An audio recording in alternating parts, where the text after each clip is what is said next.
All right, what's up, guys? I'm Micah Roth, and this is Jordan Green, ladies and gentlemen, back at you. Oh yeah, and, this is In With the New, an XFL podcast, and we are just so excited today to be dropping the first official episode of the podcast. Whoop! We're very excited about it, and I just can't say it enough. It was an amazing first week. Amazing first week indeed, 100%. So I think when we're talking about it, and there's just so much to get into, what really stuck out to you the first weekend, kind of just popped in your mind, blew up? What was the big thing? Well, for the you? anticipation was really incredibly high, and I thought just the way that everything was formatted was perfect. And what I thought right when I was watching that first game between the Defenders and the Dragons was just the fans. I thought the fans really came out. 17,000 right there in the stadium, DC, big time. They came out aggressive. They came out loud, and that was a consistent thing throughout the 4 games played this first week. So that's something that jumps out to me right away, is that you can tell that there's excitement for this league. Yeah. Not only just in terms of the fans watching the game in live, but also outside. There were so many people that watched. Yeah, there were somewhere around 3 to 4 million viewers per game. Yeah, which is strong. strong. Throughout the whole weekend and everything, and so it was pretty awesome to watch. Yeah. For the fans, I think it was big too, because it was the difference between, I think, some of the games when you're watching is that most of the games had around 14,000 to 17,000 fans, right around that range. And you're looking at the teams who played in the MLS stadiums, like the Defenders and a couple of the other teams who were there. Yeah. And the amount of energy you felt, you could see the camera pans, and it was like, wow, this is it's intense. Like we're seeing a real football game here. It's loud, it's hype. And then you went over to like maybe the New York Guardians game, and it's in MetLife Stadium, of course, and they had the same amount of people, but that stadium's massive, of course. Yeah. And so it was a little bit like they kind of maybe have to find a balance there between the two, or like possibly have careful camera pans or something. I don't know, but it was definitely. They don't want to show the whole stadium because it looks almost empty. No, they did one point on one of the cuts, and it was like the upper deckers are all empty, and you're like, dang, nobody's there. Why am I watching this? But I think for me, I'm just excited to have football in February. Well, yeah, in general, I don't know. I just felt like each game, it wasn't a problem with fans being kind of quiet and kind of just watching. I feel like there was just an excitement throughout the entire contest. So that was definitely something that jumped out to me. Now I want to get into this, Micah, because we've been talking about this since the dawn of XFL football was the kickoff. And let me just say right off the bat, when I saw that first kickoff, and it basically went viral on Twitter, a lot of people were talking about it, I got goosebumps, man. Like, I got goosebumps watching that kickoff, because I immediately thought to myself, like, I think that's the future of football. I think the way that it's set up, the way that it protects players, it limits that impact between blockers and people that are trying to tackle. And also, it's an exciting play because, obviously, you have to kick it past the 20-yard line, and you're placed on the 45. Yeah, plus 45. Plus 45, which is nuts. Yeah, you're right there, exactly, ready for the scoring position. Yeah. And we saw it happen already this week. Yeah, it was like 2 times right before half. You saw those. It was, I think, one was a DC game, another was the Guardians game, I think. Yeah. And it was right there. They got maybe especially the DC game. They had maybe 15 seconds left on the clock. Yeah. The DC did, and then the ball didn't travel all the way, and boom, they're on the plus 45.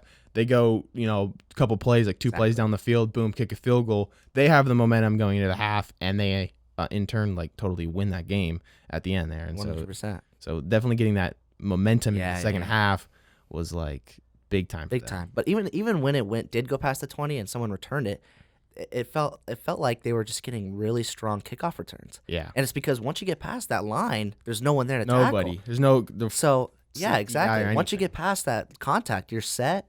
And I think that's an exciting thing for football, too. I think the NFL will definitely consider it. I think they should consider 100%. it. And if they don't, I don't know why they wouldn't consider it, just because of all the big, they could be a little stingy about it. And they don't really need to listen to the fans, because we're all going to still watch the NFL anyways. Exactly. But I think it's definitely something that they should consider for player safety, something they might do. And I also think the tactics behind it are kind of interesting, because when you're watching it on the game day, I wasn't sure what kind of body size or body types be out there position group wise, because normally in your traditional special teamer players are more linebacker, running back, receiver type bodies. And I was thinking maybe the return team, since it's so close, like what if they put offensive linemen up there up front, or maybe do like a student body right sweep play with all the linemen going to the right, and the returner just finds an open gap in it or something like that, and just getting all those big bodies to block some of those smaller guys who are running down during that 5-yard zone. So I thought that was kind of an interesting tactic. Maybe some teams might try to switch it up. I mean, in the first week, or maybe get mainly, maybe get like a looper from like back here, and he's running this way, and it definitely coming leads, all around. It leads know, to like some special. So I think some special, like Yeah. once we get some real innovation coming through here, could be some pretty interesting plays. Or I was even thinking, I was talking with another guy and talking about maybe even like a rugby line out. Look like it almost looks like a rugby, if you're familiar with rugby, and like the line out, like there, that line right there. And so just like what if you all go together, and then some guy comes back, and then all of a sudden they just start doing the whole throw back thing, and it could happen. I mean, realistically, with the way it's set up, like it could. There's just, 5-yard I think there could be a lot of opportunities for just kind of some imaginative plays. So yeah, that was definitely something that obviously I think stood out to everyone in the first week. Was definitely the kickoff, and especially the extra points too. I think when we get back. Okay, we can get into that now because I was excited about that one myself. I was excited too, but let me just say I was a little disappointed at the fact that we didn't see a lot of 3-point attempts. There weren't, and I think coaches are playing a little more conservative. Safe. Some of the. Vince McMahon definitely wanted to see more passing, and I think the coaches got the hint of that because I think our leading rusher this year last week only got like 80 yards, and that was kind of the main rusher of the week. But we saw like PJ Walker, who threw for almost 300 yards. We'll get into quarterbacks. That's exciting. So definitely seeing a very air raid type style, but a little more conservative in the extra point. It was kind of a bummer because I agreed with a lot of people saying if you don't go for 3 points every time, you're a fool. Yeah, because that's such a big point margin to get. I know, and then everyone was going for 1. Yeah, and then the Vipers coach electing to kick the field goal, so it's like he's down by 18. Yeah. Then he effectively was still down by 2 scores. Like he should have gone for the touchdown because if there was the ability to go for 3. So it's just like coaches got to wrap their heads around that, I think, and realizing that we can go for 3. Down by 18 is still a 2-score game. We've got to be able to go for it all. And get the fans. I think that's why the XFL was doing that, is to get the fans like, oh man, they're like, go for it on fourth down. We saw so many teams going for it on 4th down, and that was really fun to watch. But a team that didn't and that couldn't score was the Renegades, and I thought it was an interesting thing for them too because they could just kick 3 field goals. Yeah, there were a lot of field goals and punts, a lot of punts too. Yeah, they didn't really go for it on 4th down, which was surprising. So I don't know. Obviously the point after system is an exciting thing, and it definitely adds more action to the football field for sure. But I was a little disappointed by the lack of creativity on extra points. But again, first week, they'll start to figure some stuff out. I'm excited to see that. Because the 10-yard play. Because the closer you get to the end zone, the less passing lanes you have. The defense tightens up, and they get in those tight zones. And 10 yards back, you could open up a little bit. I think get a little more opportunities. Your playbook expands. The hard thing, no doubt about that. But the hard thing about that too is when you're 10 yards out, you have one play. You're not going to run the football unless you got a great running game going. So that's going to be an issue maybe. Yeah, we're just not going to see a lot because they're going to be such high coverage. That's true. Defensive schemes out there on those 3 plays. But other than that, coverage in terms of media wise, I want to get your. That's what I want to talk about. Let's talk about it. I just want to talk about the event as a whole. So, you take a look at it. The TV partnerships is a brilliant idea. You've got to have the TV partnerships. Getting Fox, getting ABC, getting ESPN, those are a big deal. So putting the game right into, every home in America 100%. Is the big time. I think we talked about, around 3 to 4 million viewership per game. Yeah. And that's a big deal for them. And being able to get that, and maybe sponsors start to see that, they start to get excited, like, oh, this, people are really watching this. Will it fizzle out? We don't know, but I think the viewership, of course, opening weekend was exciting for the XFL. And let me just say this as well, in terms of scheduling, I thought it was awesome, like the way they schedule it out, because we can watch every game. We don't have to go back and forth between games. So the fact you don't need any red zone or anything like that. And you're not overwhelmed by football at the end of the day. You just watch 2 games, and that's all you got. Yeah. So I thought that was, a really, really strong thing for them to do. Of course, it's not difficult to do that when you have 8 teams in the league, and despite 32 teams in the NFL, they're gonna have a tough time trying to obviously separate that. But again, I thought that was really, really a strong part about it too, was the scheduling. It allowed fans to watch every game, and you didn't have to go back and forth to catch the action. So I thought that was it was awesome. I mean, definitely my whole weekend was just me just sitting there watching the games, and it was definitely exciting. And I also was excited about the broadcaster. Okay, here we go. Because I know we tweeted something out about Greg Olson. Greg Olson in the booth. He was by far my favorite because you get the audio, and that's something we'll talk about too with the whole event that the XFL is. You get the audio of the players, you get the audio of the coaches, you hear the play call going in, defensive checks, what's everybody talking about. And Greg Olson, he's still a player. He's still looking, obviously him and the Panthers part of the way. Trying to find a new home. He's finding a new home. Yeah. But he's a guy, he's been in the league forever. And I think having his insight on a lot of those plays was really cool because he was able to really talk into like, okay, so they're calling this here. That means there's going to be a motion. Then he's going to come back. Then there's going to be an over and an under route. He was the Tony Romo. He was the Tony XFL. Romo, but he didn't even need to be like the psychic. He was there. You're hearing the play call and he's dissecting it for you. And just me as a football fan and like wanting to learn more about schemes and like play calls and offenses. Yeah, it's really like almost like a educational time for us. And Joel Klatt was good at it too. Big time name for Fox. He was another one of my favorite announcers of the week. Yeah. And getting a big name like that. And they got a lot of, they got a lot of big name play-by-play guys too. They got Mike Trico to do it in that Roughnecks Wildcats game, and they also got Kevin Burkhardt, who's like Mr. Fox besides Joe Buck, of course. But he's like the next guy up there to go with. Getting those big names was huge. Yeah, it made it really, really exciting. Let's get into sideline reporters because that was Pat McAfee too. Yeah, you had him on for ESPN. That's it was awesome. Kid's favorite guy right now watching on the internet. He is the internet man, and he was pretty electric on the sideline. Pretty fun to watch. Yeah, but, it always brings comedy and everything out for everybody. So hilarious. Sideline reporters. It was phenomenal. I thought it was awesome to get that quick interviews with coaches and players. Yeah. But something that a lot of people were talking about was the fact that the DC kicker Ty Rasa. I think that's how you say his name. He missed a kick, and then 35-yard line. There's a second attempt. They go to him and they're like, "What happened on the kick?"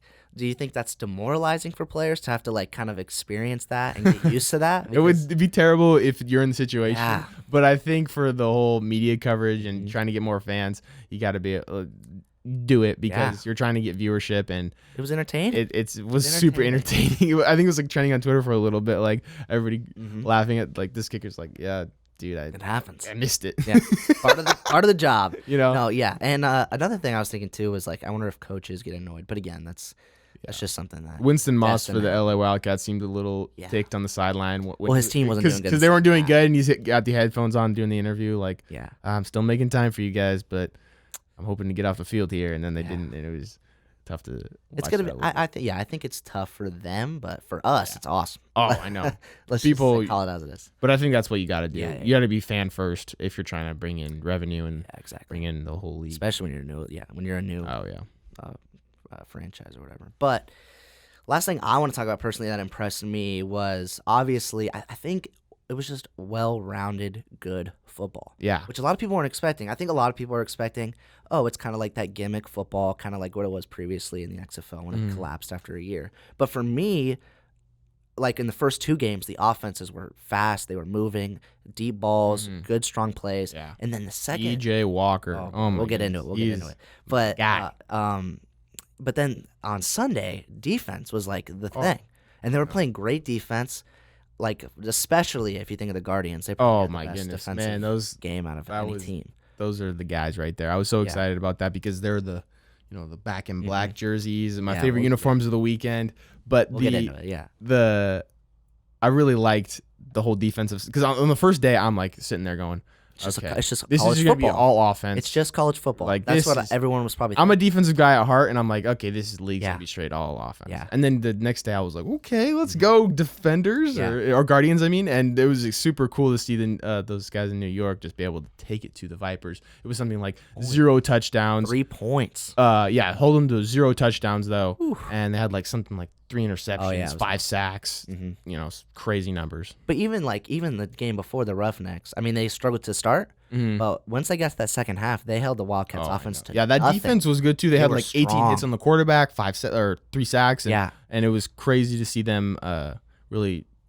For me, the Roughnecks were my number one team come out of the weekend because they just played all around good football. Love it. Offense, defense, special teams. It was good to see. Yeah.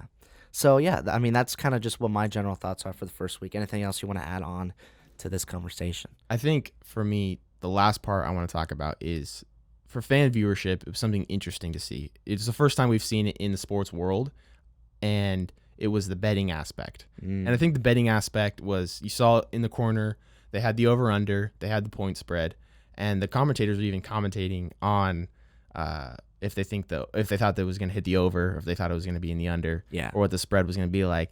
And that was something interesting. And it was on the screen the whole time? Yeah, it was something interesting. We're like, whoa, that's a little weird. Like, bringing in sports betting, gambling to the actual live broadcast. To advertise it. Because, there's so many, especially with the NFL, they had the whole controversy with the DraftKings thing. Yeah. Like, it's been a lot of moments where leagues have tried to take away from that aspect of the sport. Yeah.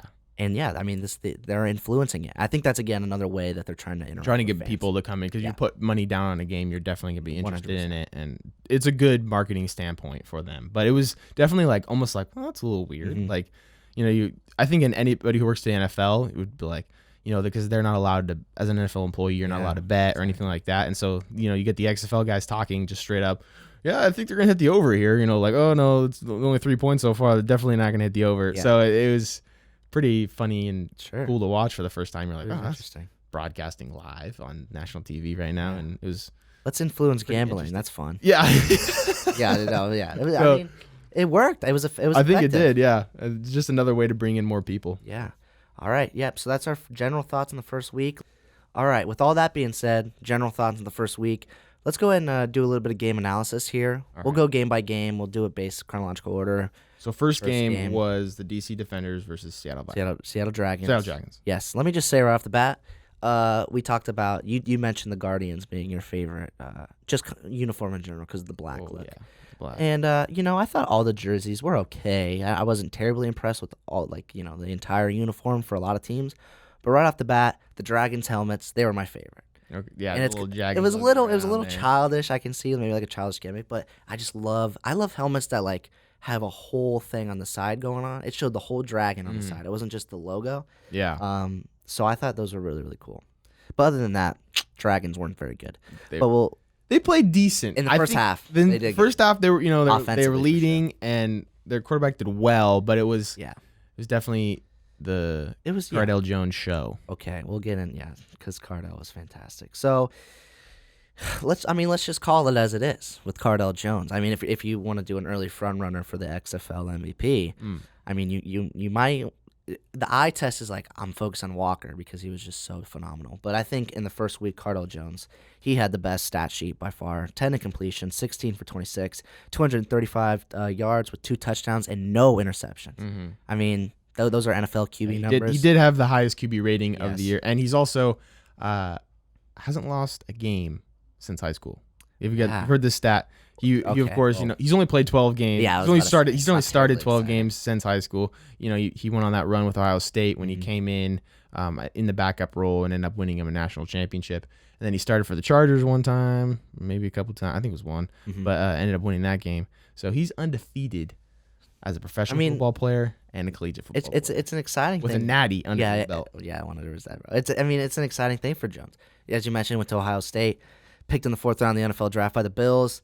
And he actually stayed in the NFL for 4 years, but he only got 1 start, as you mentioned, which he did win. So, I mean, that's an exciting something. thing. But isn't that the beauty of the XFL? You can bring in a quarterback like Cardell Jones, who maybe didn't find that much success professionally, or at least in terms of the NFL professionally, and then he could be a star in the first week. So, he was phenomenal. Definitely one of the faces of the league coming in when you're watching it. And you're like, okay, we got Cardell Jones, we've got Landry Jones, and those were kind of the main focuses.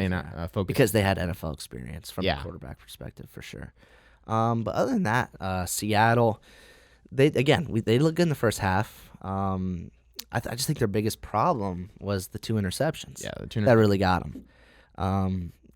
But in the first half, I thought, we mentioned Silvers. He only got a 53% completion rating, which isn't that great. But he did get 3 touchdowns. It was the interceptions that really, really hurt them. And one of them was a pick 6. So for me, when I think about this game, I think that while Seattle didn't do horrible, and I think they have obviously they have so much to build up from that game, I just think the defenders made the bigger plays, not only offensively, but just well around. Talk about the block triple punt, reverse throw. Yeah, they all touchdown. That was an amazing play. Yeah, they all just worked out well, I thought. The defenders just, they made the big plays. And it was exciting to see, the home side win. I think we all kind of were going for the defenders just because the home fans were so excited. So. Oh, yeah, for sure. And, of course, whenever it's week one, it's always whoever makes the least amount of mistakes is going to win. Mm-hmm. And so Cardell Jones throwing 0 interceptions and the Dragons throwing, 3. Yeah. No, sorry, 2. I think it was 2. Yeah. 2, yeah. 2 is definitely going to get that turnover margin. And it's when you don't take care of the football like that and you get a pick 6 and because they were right in it. I thought the Dragons were going to pull it out. They were not. Well, it was tied at halftime. Because they were, I think coming into the league, the analyst idea was that the Dragons were going to be the worst team. And they weren't the worst team, I think, after the weekend. Yeah. They were definitely, in my eyes, they played well. They just shot themselves in the foot. Mm-hmm. And speaking of Seattle, we'll get into it later in the show, but Austin Prowell, and he was like the slot receiver for them. Yeah. He was great. Yeah. He reminded me of like Wes Welker when I was watching him out there. He was a little guy, but he was quick. He was making catches. He had 2 touchdown catches in the game. So I think, Seattle has a lot to build from, but the defenders, it was just, an exciting thing. For DC, how confident are you that they can continue with the momentum? Well, DC played great defense too, which is, obviously you get that pick 6 and their player, what's his name, Elijah Campbell, they played really well all around defense. Yeah, he's their cornerback, and he actually he flashed really well. He was able to cover anybody on the field, but also he blocked that punt to get the DC defenders' first touchdown of XFL history for them, and it was a pretty big deal. But that was how they. It was fitting for XFL football. Right? I know. First touchdown was a block punt. It was awesome. Yeah, so. cool. But I think them being able to play just complete football, whenever you can play complete football like that, your quarterback take care of the ball. You make turnovers on defense and you make big plays on special teams. You're going to play great football and 100%. You're going to win the game. Yep. So that was definitely the deciding factor. Yeah. In that game, great first game. After watching that, I was like, okay, I'm in. I'm kind of in for sure. And then the next game, LA Wildcats, you're repping that. Ooh, I got the Wildcats hat. It's the local team. We're in Los Angeles. We're in the area. Hey, I will be going this weekend. You're going to the Dallas versus Wildcats game, so I'll be able to get. That's I was a viewer this last weekend, but I'm gonna be able to get the live action. Yeah. This go around. You ever been to Dignity Sports? I've been to. Yeah, okay. I went to the opening show. Yeah. I forgot that. So yeah, that was pretty fun. Have you ever seen like the Galaxy play there? The Chargers. I saw the Galaxy play once, and I haven't been to a Charger game there. Yeah, well, it's over now. They're not going to be there next year. Sure. But it was because it was so expensive because there was no tickets. Anyways, let me just start off with this when we're talking about the Wildcats Roughnecks game. I told Micah before we even started, I didn't have a team. I'm not one of those guys that picks teams based on where I'm from. He's a Green Bay Packers fan. I'm a Packers fan, and I have other teams that are outside of the state that I'm fans of in other sports. So I was like, I got to figure out which team I like, and I picked like teams based off of players that I enjoy and also just like, uniform and the name and stuff like that, the city. So I was like, you know what? I like the Roughnecks. I think that's a cool name. I've heard a lot about PJ Walker even before the season began. Yeah. And I was like, I think I'm going to be a Roughnecks fan. And let me just say, I'm happy I was because the first week was sick, dude. They came out rolling. Yes, no doubt. And, we talked about the Guardians defense. But if you want to talk about a team that had, close to, that similar style of defense, it was the Roughnecks, especially in the second half. The first half was a little difficult. They had trouble stopping the Wildcats. Yeah, they had insane stats on defense. I think somewhere around like 5 sacks or I think it was like 13 hits on QB. Yeah, I got them right here. We had 16 quarterback hits, 5 sacks, 2 interceptions, and a total of 56 combined tackles, and the Wildcats only had 40. Yeah. So that just kind of shows you how dominant. And then on offense, I got to talk about We'll get into it. My man, PJ Walker. Exciting. MVP. Exciting. MVP. Right now, would you pick? He's the Lamar Jackson of the XFL. Well, that's what I was saying. I think that if you want to talk about a comparison, he's almost like a Lamar Pat combination, which is seriously nuts. And so I think all the coaches out there are like, this is an exciting thing. PJ Walker, could we see this guy make the first jump? Yeah, because he threw for 298 yards. He 4 touchdowns in his. It doesn't even do it justice. He did have 1 interception, and it was a bad one. Let's just make that clear. It was a little bit of a bad goal line interception. I guess he just missed the spy. He was shooting it out there. He was. And let me just. Shooting oh my gosh! So many plays where he was like. Okay, well, obviously the versatility and, the agility in the pocket was unbelievable. He got outside the pocket with such, speed and he would avoid tackles. I mean, he was just moving around in there. He was so agile. That's what you need for the XFL, I think. Yeah. I think this is more like college football than it is the NFL. And I think we're even seeing the NFL now with Lamar Jackson, 100%. Patrick Mahomes, Deshaun Watson.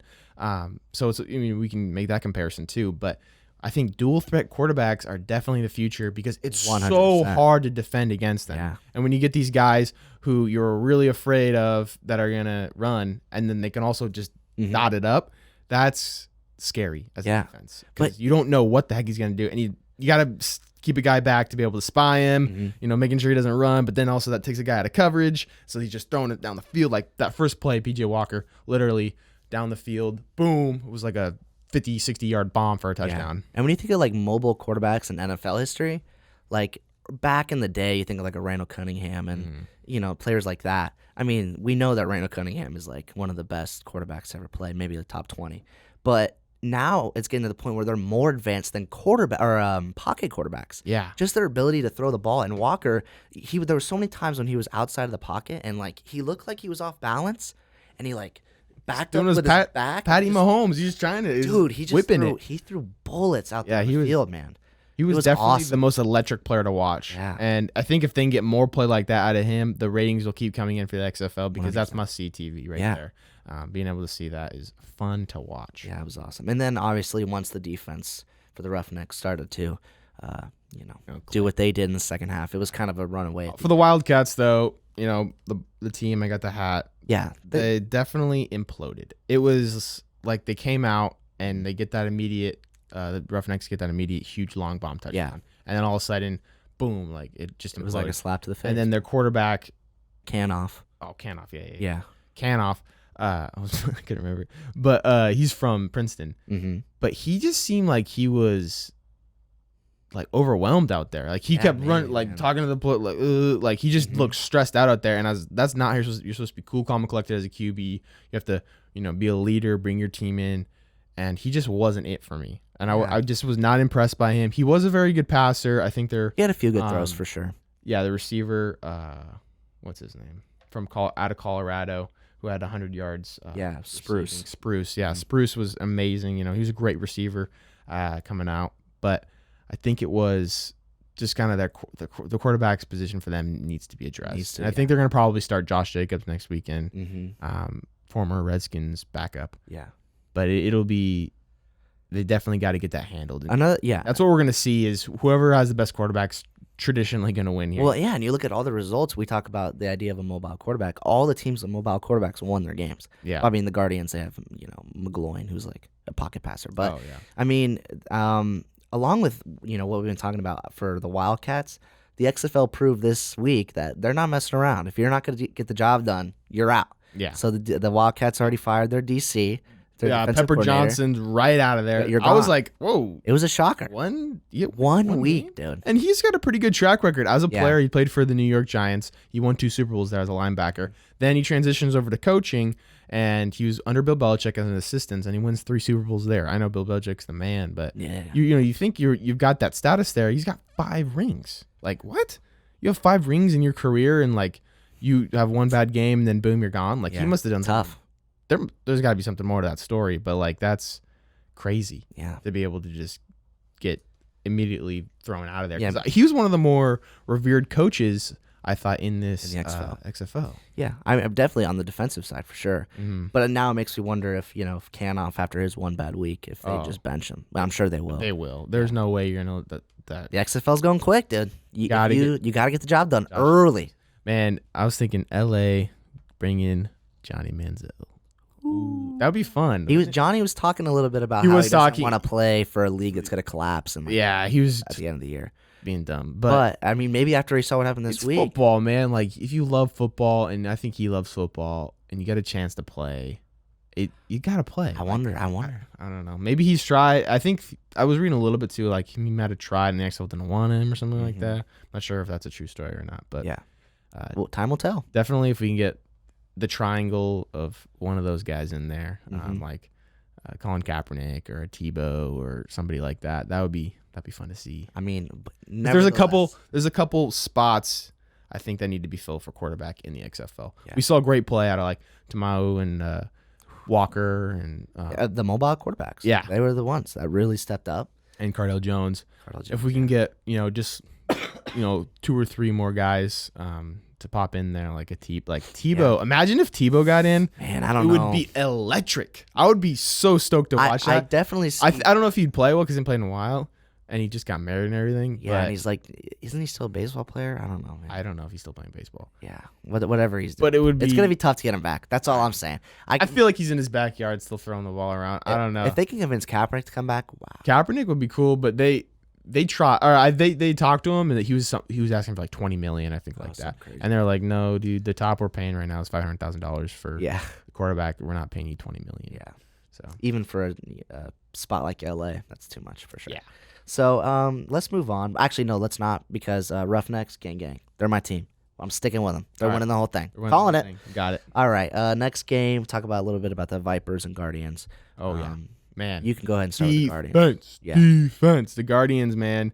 They really showed out on defense, and I think like we talked about earlier, the stats were just mind-boggling for them. They were just able to play such good team defense, and when you hold a team to 0 touchdowns In this league. with the rules that the way they are, because I was like, okay, the first day, the first week, It was just offense. Saturday, I was like, this is all offense. All the rules are pointed at offense. Yeah. All the stuff, like even in the 2-minute warning, when you get the whole the clock stops after every play. Mm-hmm. I was like, are you kidding me? As a defense, that would be so terrible because you're just all like, okay, now that's like because every play the clock stops and then eventually gets rolled like once they put it, but that's so much more time to have to stinking play defense and keep a field, especially when they're able to just, because when you're in that 2-minute zone, you're like, okay, let's cover the middle of the field, make them throw the outs, and because let's cover the outs. Because they're not. That's what they're gonna be going for. Because if they go for the middle of the field, obviously the clock's gonna run. And they'll run out of time. But now they still got the whole open field and more time on top of that. It's tough to play defense like that. And the fact that they're able to hold them to 0 points was 3. They got 3. No, zero touchdowns. 0 touchdowns. Was crazy. And not only did they hold them to 0 touchdowns, though the Vipers made it into the red zone 4 times. Yeah. And they only got 3 points. Mm-hmm. That's saying something. I think Aaron Murray, even though he played terrible. Yeah, no. He did throw a lot of yards. I think 2,000 something, or not 2,000. Yeah, no. 231. 231. That's not it. But he had 0 touchdowns and 2 interceptions, and 2 ugly interceptions. Yeah, the interceptions were bad, but he did throw for a good amount of yardage, which was like, okay, like there's something there. But talk about red zone defense, bend don't break. That was 0 for 4. Amazing. Like you don't see that in the NFL, man. No, you dream of like as a defense, if you can do that in a game, oh my gosh, like that is electric. Yeah. And then for the Guardians offense, a longtime backup, we talked about him, Matt McGloin. He was in Oakland for a long time. He was other places, I'm sure, but I can't remember off the top of my head.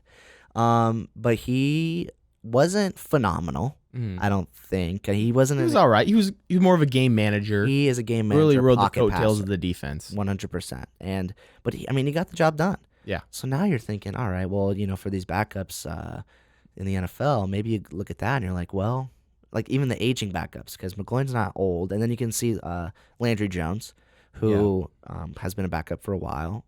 He's a little bit more agile than McGloin, but I wonder if a little bit. He's got knee problems now, so I don't know how agile he's going to be this weekend. But if I'm Landry Jones and I'm looking at that, I'm like, okay, like I'm confident that I can get the job done as long as your defense. Oh man, if you can play defense like that, you could put stinking high school math teacher out there to play quarterback, and you're going to be all right. Yeah, and they were talking a lot in the broadcast about receiver Mikhail McKay, who he went to, was it Cincinnati? I forgot exactly which college he went to, but they were just talking a lot about him, that he was like going to be a really, really big star. And he reminded me a lot of DK Metcalf, just like by his presence. Big guy, 6'6", 194 pounds, which is big for a receiver, to say the least, especially in this league. So, he didn't have the best game, only 3 catches for 58 yards, but he made a few plays. So I think players like that too, when you can get the caliber of just when you look at the NFL and you go see some of those games and you look at the bodies of the players and you're just like, these guys are specimens. You're just like, oh my gosh. You're still seeing that in the XFL, which is surprising to me at least. Like I went to the XFL opening weekend in LA they did their whole block party thing, and you got to meet the team, check out the stadium. And I was like, okay, I'll, kind of size up some guys, like see what's out here. And there was some dudes out there, like big, Sean Oakman's out there, and those players were looking pretty big and pretty good. So I think that's exciting for the XFL to be able to have that caliber of players, which we weren't sure if they're going to be able to get. But they definitely got them. Yeah. So, there's not really much to go into this game because it was just, domination from the start. But let's just say this, New York, good football team. Yeah. And I think defense wins championships. Defense does win championships. And for the Vipers, you mentioned it even before we started recording, but you mentioned that they were the only away team that was expected to get a win. Yeah. And they were just shut down completely, which was interesting because, when Aaron Murray just looked terrible. Yeah, well, no doubt about that. But when I looked at coaches, the one that I recognized the most was Mark Trestman. Yeah. And he's not only the coach, he's the general manager of the Vipers. Like, this is his project, essentially. And he was a former head coach for the Chicago Bears. So I was like, okay, maybe I can see, with a young guy like Aaron Murray, he can somehow turn him around and build that defense because he was always known as a defensive guy. But they just didn't look good. No. And the Guardians. Murray looked like he hadn't played football in like 5 years. A lot of it's on the Guardians defense, though, dude. As a pocket passer, he was getting into his steps, and he just looked uncomfortable as all get out in the pocket. He just looked like he was, jittery. Like he didn't have his right steps or fluid motion in that pocket. Didn't really have a rhythm. He was just like, it's just not pretty to watch. Yeah. And I think they're definitely. It was reported that he is struggling with a foot injury. Yeah, I heard he was hurt. It looks like it's going to be Flowers to be able to take the QB1 position, which I think we were all hoping anyways that he was going to get that out of UCF. And I think that's definitely going to be the move. Well, he got a few snaps in that game. Yeah. Flowers did. And like we're talking about, the dual threat quarterbacks are the way to go in this league, and he's definitely a dual threat quarterback. Build him up. All right, final game between the Battlehawks and the Renegades. Mm-hmm. I think in terms of the biggest surprise, I don't think it's any question that this is the biggest one. Yeah, biggest upset, definitely. Yeah, for sure. Because I think a lot of people consider Dallas the best team. They're in the XFL. for sure win. Bob Stoops, exactly. Andrew Jones connection. Them being at Oklahoma together. Yeah. Definitely thought that was going to be the case. Although Landry Jones did not start, so maybe we didn't see the full realm of what they're going to be because Landry Jones was suffering with a knee injury. Yeah. Well, technically, I heard a report that he was good to go, but they didn't want to start him right away. Yeah, so he was down on the be depth careful. chart. We'll let him go. Yeah. He was warming up. He was fully padded, but they decided to go with the other guy. Nelson.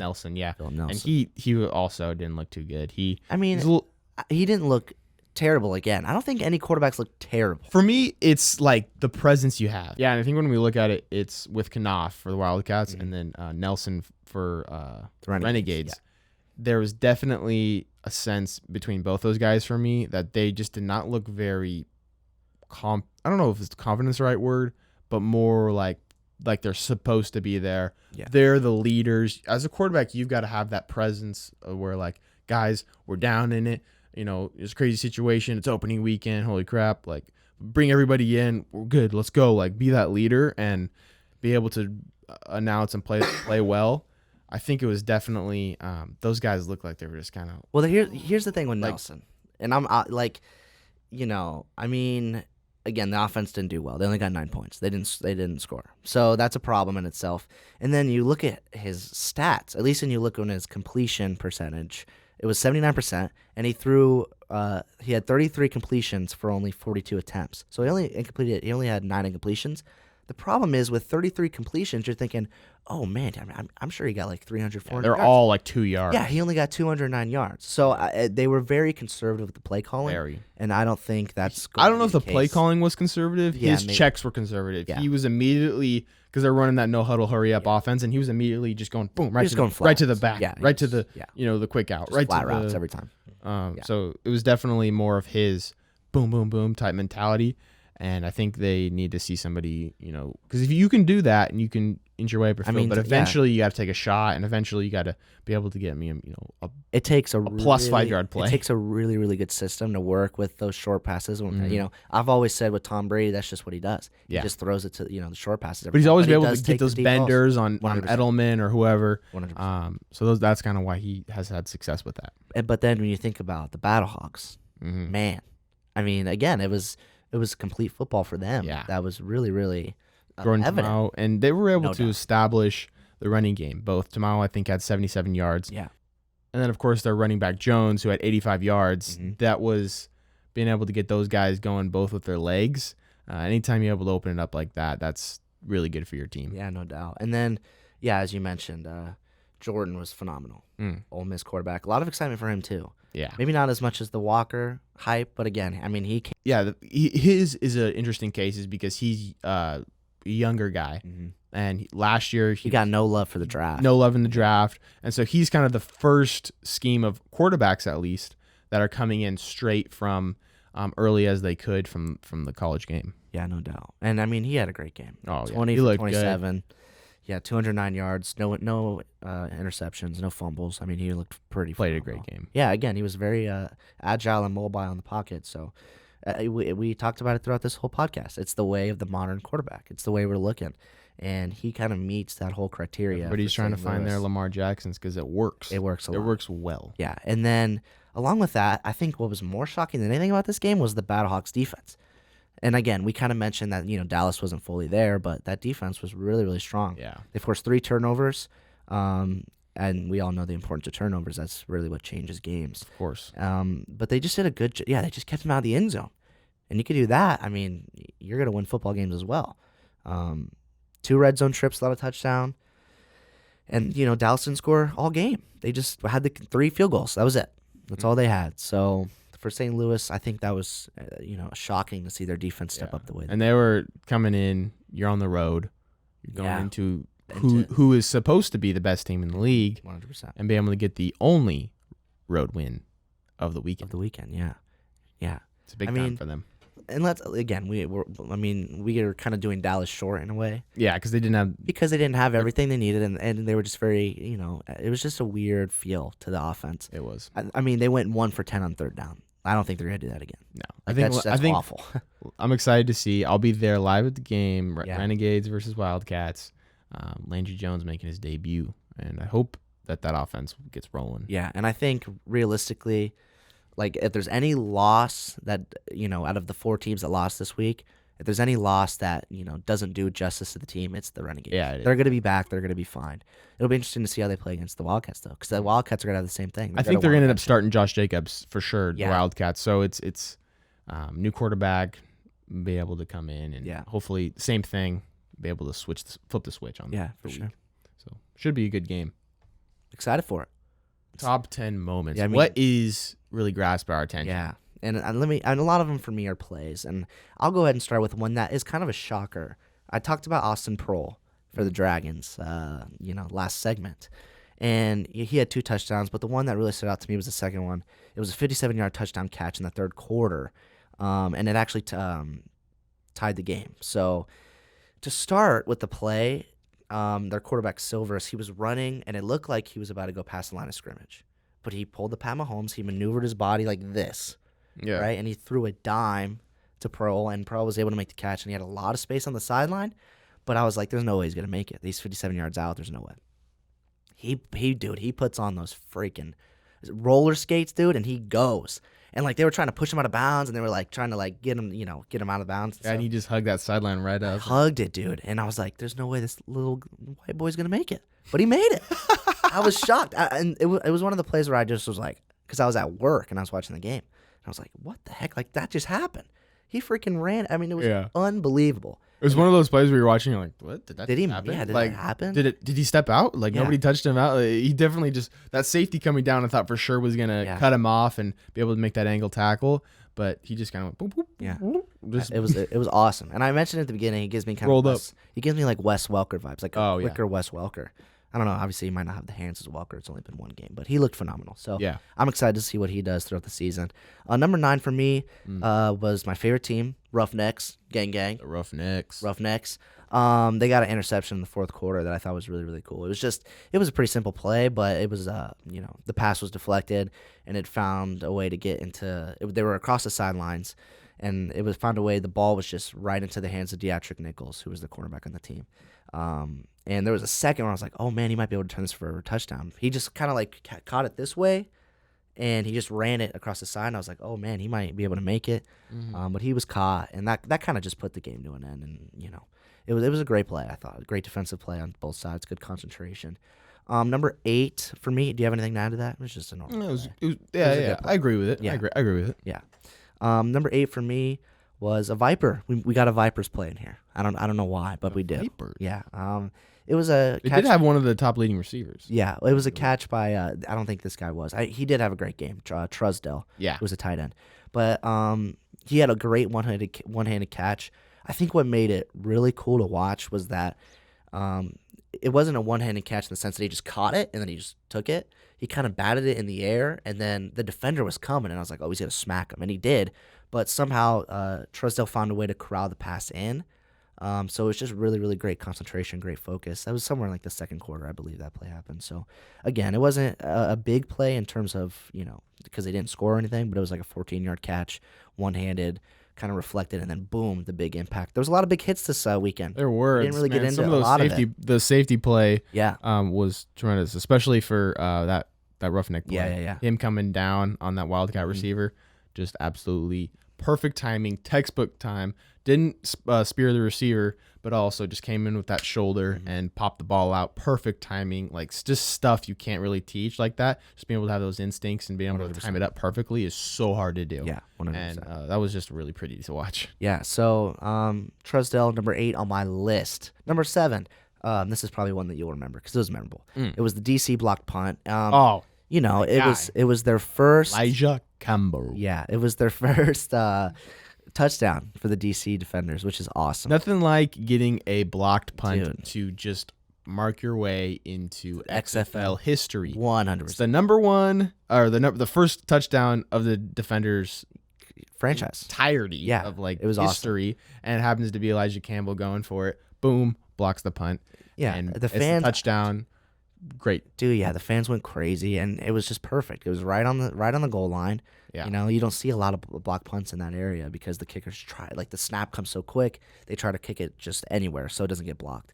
But they found a way to get timing on the block, and it worked, and it was really, really cool. Yeah. Number 6, Guardians play, your team.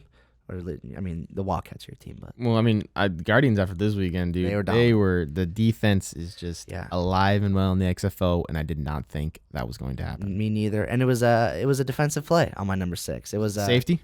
It was Summers. Sutton. Sutton had stinking 2 sacks. It was No. He came in hot. He was strong. But this play for me, it was a weird play because we just talked about Trusdell, the tight end. Yeah. He was kind of running like a vertical route, or I don't know maybe it was just a post, but the quarterback got it to him. It was a good throw. He caught it, but then he kind of tried to move forward and like adjust his body to stride ahead, and the ball just came out. So it wasn't a big hit, but the ball just came out. Summers ended up picking it up, and it was at the 30-yard line. Oh yeah, I do remember this. It was the final touchdown of the game, and it was also the reverse call, which was fun to watch. Yeah. Well, was there a reverse call, or was that a different one? Oh, it might have been a different one. I think it might have been a different one. I know exactly earlier what in you're the talking about. earlier because in the that game. was an interception. Oh yeah. It batted off the guy's hand. Yeah. And then literally he's just laying there on the floor and it lands in his lap. Yeah. You don't get plays like that all the time, have Yeah. you? You got to pick on accident. Yeah, exactly. Yeah, that's funny. Anyways, but so Summers, he picked the ball up.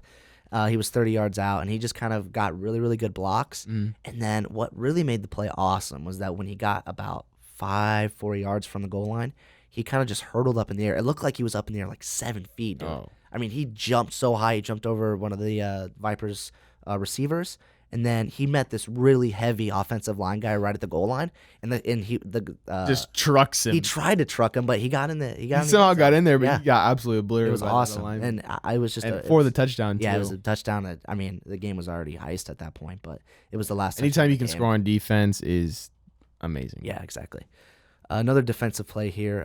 This time, Battlehawks defensive play. Dexter McCoyle.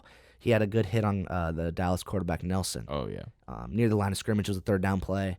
Why I like the play so much is it reminded me of John Elway's helicopter run in Super Bowl 32. Okay. Because he kind of, he had nowhere to go with the football, Nelson, so he tried to just run it in. I mean, that's all he had, but there was a defender right in front of him. The defender just leaned his shoulder, and for some reason, Nelson looked like he was trying to dive.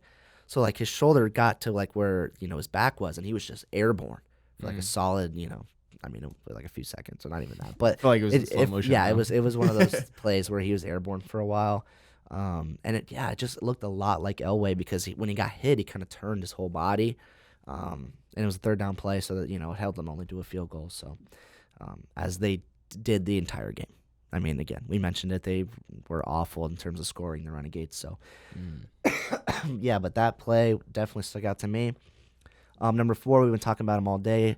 Walker, the Roughnecks. He had a late first half deep pass for a touchdown. And it was one of those plays again where he got out of the pocket super quickly. He found space on the left side of the field. And he kind of set his feet and laid his back out. And he just released one that went for a solid 40 yards.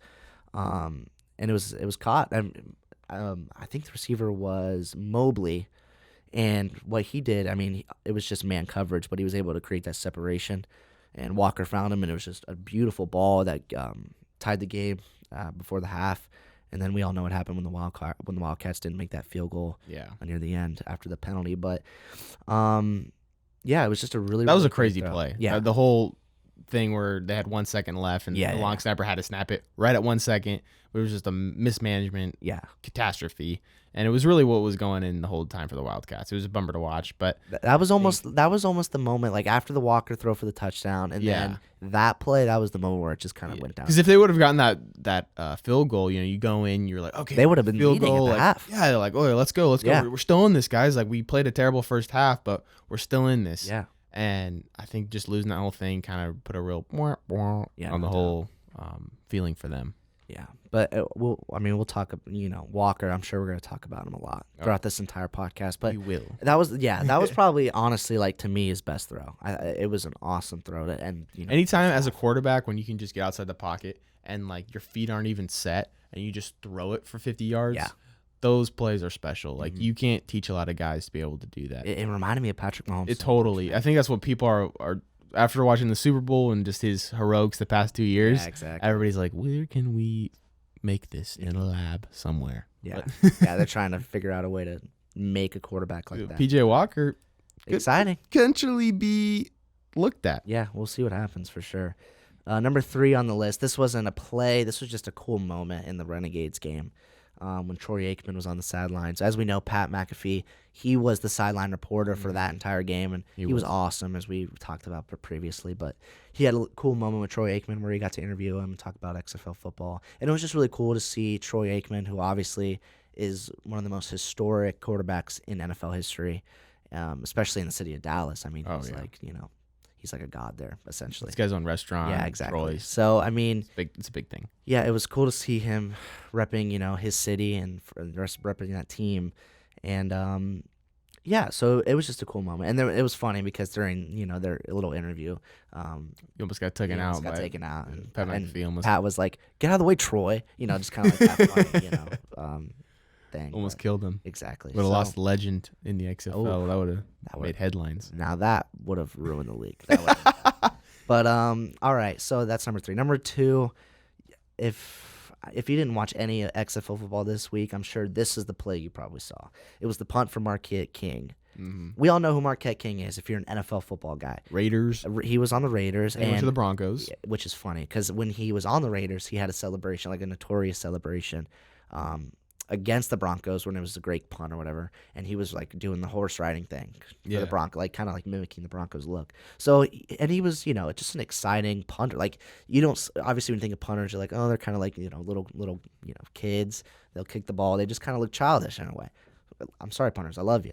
I mean, you're important, but I'm just saying. Punters are people too, man. I totally get it, but I'm just saying, like, Marquette King, he was like a receiver in a punter position. Like, he had a lot of charisma about him.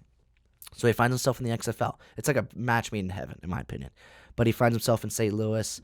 He punted the ball quite a bit that game. But in this one, he was on like his own 38-yard line. Yeah. And it was just a laser. And you knew right off the bat that when he kicked it, it was like, that's going to be an excellent punt. Like, you can just tell.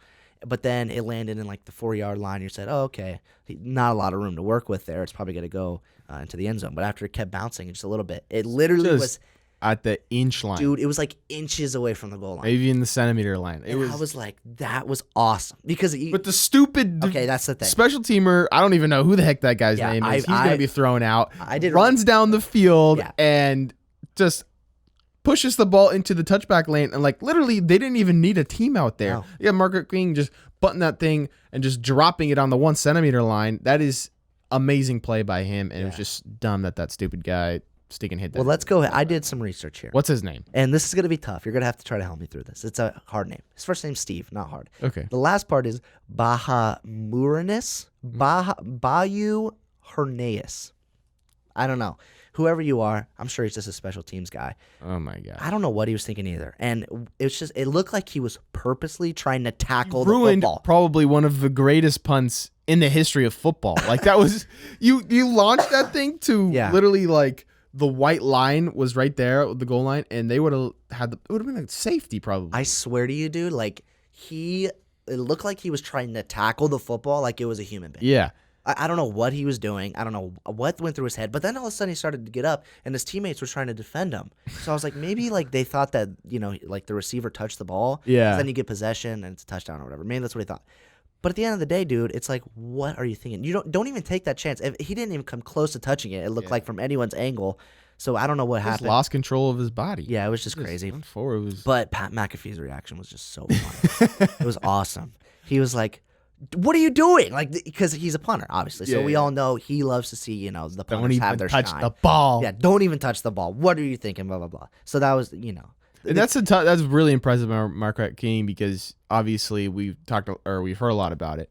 Is the XFL ball is a lot different. Yeah, the XFL ball is not very kicker friendly. It's a thinner ball, maybe be able to throw it a little bit further, a little bit easier to catch, but not friendly for kickers at all. A very thin ball, and that pebble technology that's kind of jaded in on there is weird. I think especially for someone that's been in the NFL. It's more for like a grippy. It's to make it more of like a grippy ball. Yeah, and which, by the way, you could tell it was a grippy football because there was a lot of great catches. Yeah, there were. And the punt though, he said, Marco King I think said after the game, like, you really got to hit the sweet spot on that thing. If you don't hit the sweet spot, it's gonna be a terrible kick. When did he? But he hit that sweet spot. He found it, and boom, that thing dropped in for a beauty. Yeah, man. If it was not interrupted at the end, it would have been the best play of the. Oh my gosh! Yeah. But whatever, it is what it is. My number one on the list, and I don't. Some people might think it's a little controversial, but it's just the DC triple fake play, and by far the best play of the weekend. Yeah, in my opinion. Yeah, I think so too. And I maybe some most electric play. Some people are like, it's just a triple fake, like it's just whatever. We see it in the NFL, but we rarely see it work to that level. And how it worked to me was it was just brilliant execution from everyone on the field. I think the person who made the catch, Lee, I forgot his first name, but when you watch the replay back, well, first of all, when the play was happening, he was just wide open. So it wasn't like it was a tough play for him to catch the ball and run it in, because he had a lot of space to work with, and he just had to break a few tackles. But in terms of when they showed the replay, you could see his dedication to faking that block. Yeah. And you can see, you saw how the defenders, they just immediately assumed, okay, it's going to be just a sweep route, and that it's just going to be a run play, because Lee was kind of dedicating to the block. He juked like four Dragon defenders on that play by him pretending to block. That's why he was wide open. It was just brilliant execution. Yeah. And then obviously Jones, he didn't fall under any pressure. There wasn't really any pressure on him. He just found Lee wide open. It was just a really brilliantly designed played play. And I think we're all hoping to see more of that in the XFL. Yeah, a lot of fun gadget plays. Yeah. That are like just entertaining to watch. Make the Sports Center highlights. Did you? I was surprised. Maybe I just missed it, but I didn't see any flea flickers. Were there any flea flickers? I don't think there was. That was the most trick play I saw this weekend. Yeah, it was the triple fake. But yeah, what the heck? Why not any flea flickers, dude? The XFL is like the perfect league to run a few flea flickers. I definitely think. What the heck? The league for just trying type stuff. of shenanigans. Yeah, I want to see more crazy stuff. Me too, man. But it is definitely, obviously you lose a game, you get fired afterwards, according to the LA Wildcats. Yeah, so it's tough. Maybe coaches are a little tighter. Like, it's a hard knock life out there. Yeah, you want to be careful, but but yeah, man, the XFL this week was just great, and I'm excited to see where it goes from here. Because it's gonna start getting tougher to keep the fans engaged because I feel like for the AFF, was it AFF or AAF? Alliance, whatever it was, it's dead. It's dead now. It was dead, basically since the beginning. But the first week there was some excitement, not to this extent for the XFL or what we saw with the XFL, but it's gonna start getting difficult to keep fans engaged. And I think but the formula's there, and I think if they continue to do what they did this week, they won't have any problem with that for sure.